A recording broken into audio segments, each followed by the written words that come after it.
নবী সাল্লাল্লাহু আলাইহি ওয়াসাল্লাম বলেছেন যে এই দোয়া পড়ার পরে যদি কেউ সকালে পড়ে রাতের আগে মারা যায় জান্নাতে চলে যাবে, রাতে পড়ে সকালের আগে ইন্তেকাল করলে জান্নাতে চলে যাবে। আমি ইস্তেগফারের আপনাদেরকে 2-3টা দোয়া শিখাই দেই আগে ছোট্ট করে।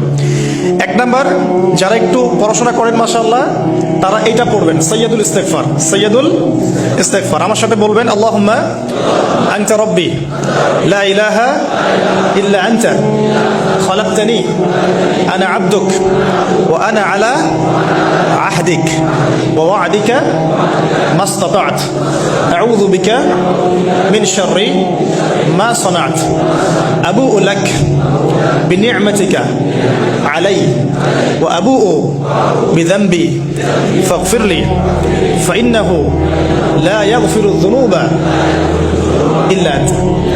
এই যে আমরা গত লেকচারে বলেছিলাম যে আমাদের ইবাদতগুলো অন্তঃসার শূন্য হয়ে যাচ্ছে এই কারণে, বিকজ আমরা অর্থটা বুঝি না। এই যে দোয়াটা আপনি করলেন, নবী সাল্লাল্লাহু আলাইহি ওয়াসাল্লাম বলেছেন যে এই দোয়া পড়ার পরে যদি কেউ সকালে পড়ে রাতের আগে মারা যায় জান্নাতে চলে যাবে, রাতে পড়ে সকালের আগে ইন্তেকাল করলে জান্নাতে চলে যাবে।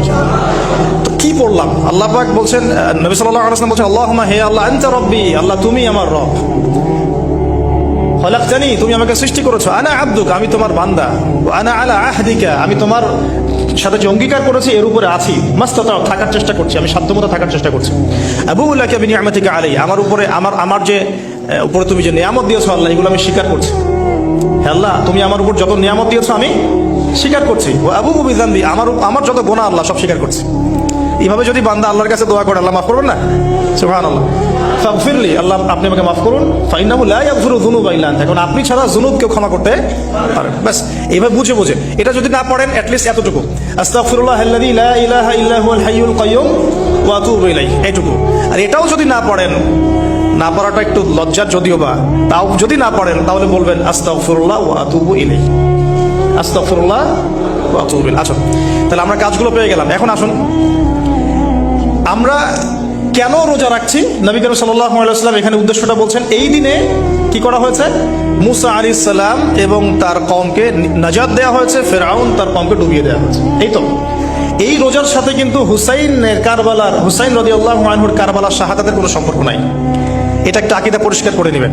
হুসাইন রাদিয়াল্লাহু আনহুর কারবালার ঘটনা হয়েছে নবী সাল্লাল্লাহু আলাইহি ওয়াসাল্লামের ইন্তেকালের 60 বছর পরে। শরীয়ত ক্লোজ হয়ে গেছে না নবী সাল্লাল্লাহু আলাইহি ওয়াসাল্লাম ইন্তেকালের সাথে সাথে, নাকি আরো শরীয়ত আসবে? তো শরীয়তের কোনো নতুন বিধান কি এরপরেও চালু করা যাবে?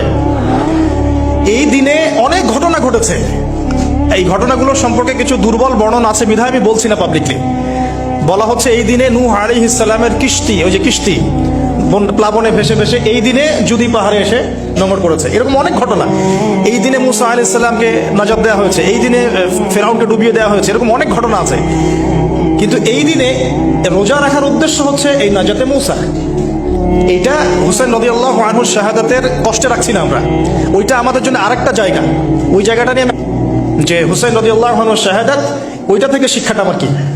এই ঘটনাটা এই 10 মুহররমে ঘটে গেছে, এটা আল্লাহ পাকের তাকদিরে ছিল, এই দিনেই ঘটনাটা ঘটে গেছে। এই ঘটনা ঘটার আগেই নবী সাল্লাল্লাহু আলাইহি ওয়াসাল্লাম রোজা রাখতেন, এমন না যে এই ঘটনা ঘটার পরে সাহাবীরা রোজা রাখা শুরু করেছেন। ব্যাপারটা কি তাই না?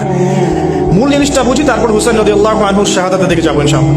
আমরা দোয়া করি আল্লাহ পাক আমাদের সবাইকে হুসাইন রাদিয়াল্লাহু আনহুর মতো সাহস, কারেজ দান করুন, তাদের মতো বীরত্বপূর্ণ ঈমান দান করুন, এবং জুলুমের বিরুদ্ধে তার মতো দাঁড়িয়ে যাওয়ার মানসিকতা দান করুন।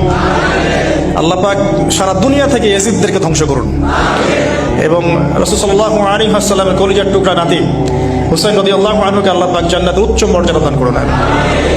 তো এখানে দেখুন, মুসা আলাইহিস সালামের নাজাতের সাথে আশুরার ঘটনা জড়িত। আর একটা কথা আমি বলে দিই, মুসা আলাইহিস সালাম, তার কওম, ফিরআউন এবং শেষ জামানা দাজ্জাল, জেরুজালেম, ইহুদি, এদের সবার সাথে একটা যোগসূত্র আছে। একটু বোঝার চেষ্টা করবেন। আবার বলছি, রোজাটা রাখছি আমরা আশুরার স্মৃতিতে, ওই স্মরণে।